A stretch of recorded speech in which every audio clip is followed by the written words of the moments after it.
Ce dimanche 14 mars, les citoyens se sont prononcés lors du premier tour des élections régionales afin d'élire leurs nouveaux conseillers régionaux.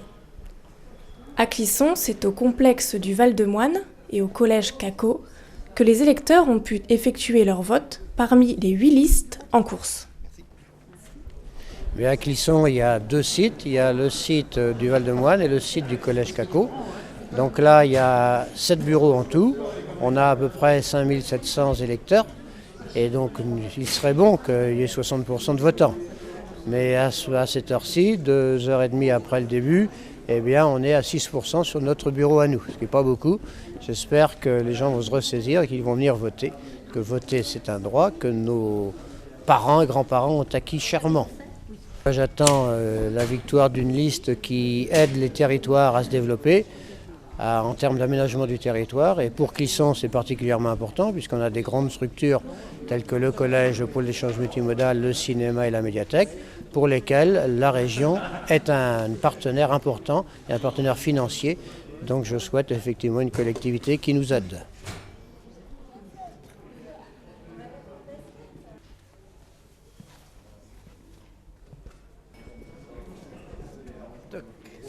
D'abord, ce que je souhaite, c'est qu'il y ait le plus de monde possible à voter, parce que c'est un peu méconnu, les gens ne savent pas qu'en fait c'est peut-être les élections les plus importantes en France, puisque ça gère leur commun, leur département et la région, donc par conséquent, parce que c'est régional, et ça c'est très très important.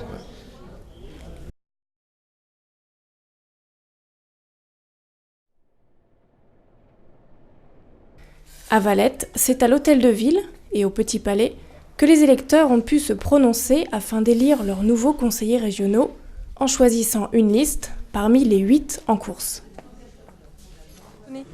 C'est surprenant. On a vu beaucoup de jeunes, ce à quoi on ne s'attendait pas en fonction de ce qui se disait dans la presse. Et on a vu peu de gens ce matin, alors qu'ici on a un marché, normalement ça doit les attirer. Et les gens ne sont pas venus voter ce matin, ils sont venus tranquillement cet après-midi. Par contre cet après-midi, il y a eu du monde tout le temps. Donc avec le plaisir de voir beaucoup de jeunes venir voter, donc qui votent où ils veulent mais qui votent. Donc c'est excellent. Et je ne sais pas du tout les résultats ni rien, puisqu'on va ouvrir les urnes. Mais en tout cas, je craignais bien pire. Qu'est-ce que vous attendez, vous, de ces élections régionales ? Que les Français s'expriment sur ce qu'ils souhaitent. Qu'ils envoient un signal fort d'un côté ou d'autre, et puis que la politique suive son cours. C'est à l'issue du second tour de ces élections régionales, le 21 mars prochain, que nous connaîtrons le nom de notre nouveau président de région, élu cette année pour 4 ans au lieu de 6. Ce changement interviendrait dans le cadre de la réforme de l'organisation territoriale.